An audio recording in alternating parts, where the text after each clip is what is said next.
কিরে, কোনো সুখবর আছে?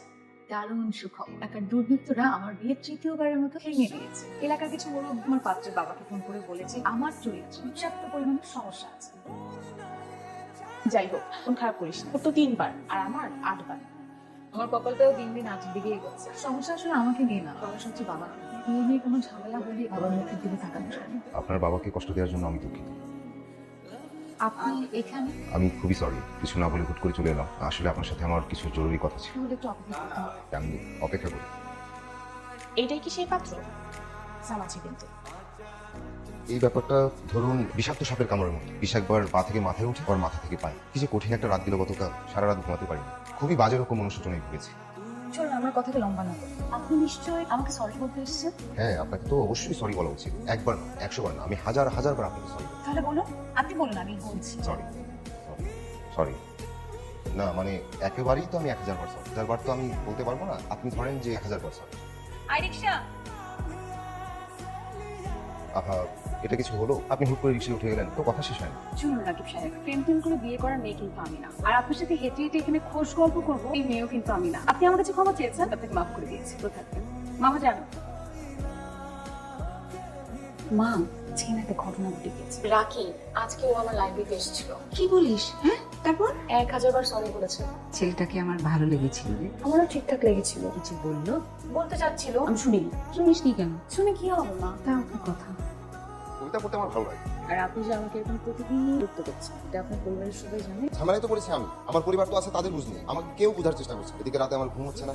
রাকিব সাহেব, আমি কিন্তু আপনার ঘুমের ওষুধ দিতে পারবো না। আমি বরং একটা কথা বলি, পাগলামিগুলো বাদ দিয়ে ঢাকা শহরে আপনাদের নিজেদের বাড়ি আছে, ভালো একটা চাকরি করে, অনেক ভালো লোক আছে। আসি। আই রিকশা। আচ্ছা মামা, এই রিক্সা চালানোর জন্য কি ঢাকায় আর কোনো রাস্তাঘাট নাই? এই রাস্তাতে এসে দাঁড়িয়ে থাকতে হবে আপনাদের?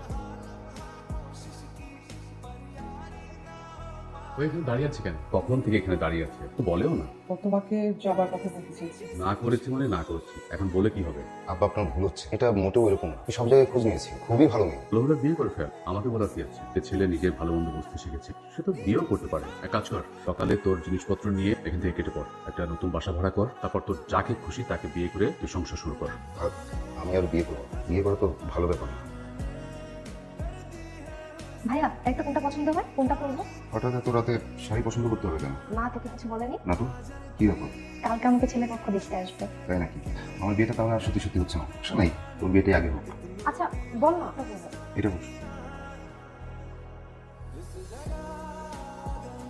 মা, দেখি তো তোমার চুলটা। দেখি মা, একটু হাঁটো তো।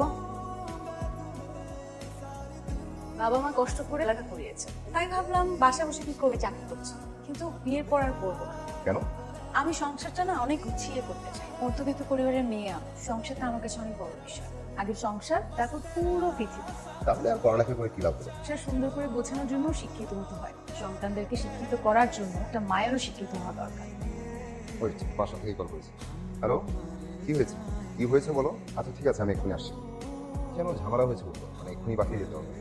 আসি। কি হয়েছে? কনাকে যারা দেখতে এসেছিল তারা না করে দিয়েছে। কেন না করেছে? কনাকে পছন্দ হয়নি? পছন্দের ব্যাপার না, এই জন্য ছেলে বাবাকে কল করে উল্টাপাল্টা বলেছে। কি ওটা ওটা বলেছে? বলেছে কনার নাকি ছোটবেলায় আরেকটা বিয়ে হয়েছে। এগুলো আমরা ওদের কাছে লুকিয়েছি।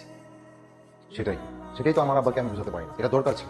এবার বুঝো কোনি? তুমি আবার এসব কি কথা বলছি? কি বলছো বুঝো না? প্রত্যেক এলাকায় এরকম মানুষজন থাকে, তাদের অন্যের ভালো ভালো লাগে। এতো কয়েকদিন আগে মানুষের কথা শুনে আমার আব্বা আমার বিয়েটা ভাঙলো। এবার বুঝো? এই, তোমার চোখের সামনে তুই হ। আমার কথা শুনতে তো আপনার ভালো লাগবে না। সত্য কথা শুনতে কারোরই ভালো লাগে না। যেহেতু একটা মিথ্যা শহর, মিথ্যা দিয়ে সাজানো একটা নষ্ট শহর। অন্যের মেয়ের সাথে যেটা করেছেন, আপনার মেয়ের সাথে এটা ঘটলো। এবার বুঝুন, আর এখনো সময় আছে। আমি জবাকে ছাড়া কাউকে বিয়ে করবো না। আর কোনো মন খারাপ করিস না। যে ছেলে মানুষের কান কথা না শুনে তোকে ভালোবাসতে পারি, তোর বিয়ে হবে। শোন, যা হবার তো হচ্ছে। কালকে জবার বাবার সাথে একটু কথা বল। কিসের মধ্যে তোমার কি শুরু করে দিলে? এখানে একবার না করে দিয়েছি, সেখানে যাই কি করে? তুমি প্লিজ একটা বার কথা বলো। চুপ দাঁড়িয়ে আছেন কেন? জবাব, আমার মনে হচ্ছে আমাদের আর কখনো দেখা হবে না। আসলে আমি অনেক চেষ্টা করেছি দুটি পথকে এক করতে, কিন্তু পারলাম না। আপনি একটা ব্যাপার খেয়াল করেছেন? আমরা সবাই কিন্তু বলি কান নিয়েছে ছিল, তারপরে চিলের পিছনে দৌড়ে, কিন্তু আর দিয়ে কানটা ধরে দেখি না যে কানটা আছে নাকি। আচ্ছা বলুন তো, এই কান নিয়ে যাওয়া চিলটা আর কতকাল উঠবে? আপনি যে চিলটার কথা বলছেন, সেই চিলটা আমাদের জীবনে মাঝে মাঝে দরকার আছে। এই চিলটা আছে বলেই আমরা কিছুটা সময় পরে গিয়েও বুঝতে পারি আমাদের কান কানের জায়গায় আছে। শুধু কিছু কিছু মানুষ আর কিছু কিছু সম্পর্ক হারিয়ে যায়। আচ্ছা, আজ আমি আপনাকে বাসে নামিয়ে দিয়ে আপনার যেতে হবে না, আমি যেতে পারবো। আর আপনি আমাকে নামিয়ে দিতে গেলে এলাকার মানুষ নতুন করে আমার চরিত্রে একটা দাগ কেটে দেবে। ভালো থাকবেন।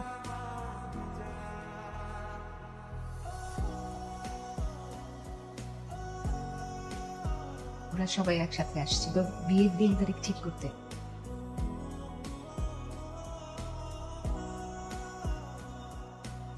কি ব্যাপার চলে এলেন? এটা কেমন কথা? যখন ইচ্ছা বিয়ে ভেঙে দেন, আবার যখন ইচ্ছা বাসায় চলে আসেন। আমি তো সেই প্রথম দিন থেকেই আসার জন্য এক পায়ে দাঁড়িয়েছিলাম। ঝামেলা তো পাকালো ওই কান নিয়ে যাওয়া ছিল আর তার পিছনকার মানুষ। আপনি যদি না চান আমি কিন্তু সত্যি সত্যি চলে যাবো। কি হবে? আমি যেই কাজল চোখের মেয়ের পিছনে এতদিন ঘুরেছি, যেই কাজল চোখের মেয়ের জন্য ঘুমাতে পারিনি, আমি সেই কাজল চোখের মেয়েকে হারিয়ে ফেলবো। আমি কি সত্যি সত্যি আপনাকে আর পাবো না? আপনি গান গাইতে পারেন? হ্যাঁ, একটু একটু। শোনান তো 4টা লাইন। যদি ভালো না হয় তাহলে বিয়ে ক্যান্সেল। ইন্টারভিউ? সারা জীবন কেন শুধু মেয়েরাই ইন্টারভিউ দিবে? আমার মনে হয় ছেলেদেরও কিছু গুণ থাকা উচিত। শোনান শোনান। নয়ন সরসী ভরেছে জলে, হয়েছে দেখা কাজলে। ঠিকঠাক হচ্ছে? ঠিকঠাক আছে। আপনাকে বিয়েটা করা যায়, কিন্তু বিয়ের একটা শর্ত আছে, আমাকে প্রতিদিন গান শোনাতে হবে। প্রতিদিন কেন? প্রতি ঘন্টায় ঘন্টায় আমি আপনাকে গান শোনাই, কিন্তু এখন আমরা কি করবো? এখন আজকের চাঁদটা অনেক সুন্দর, জন্য চাঁদ দেখি। আসলে আমার পাশে এসে দাঁড়ান।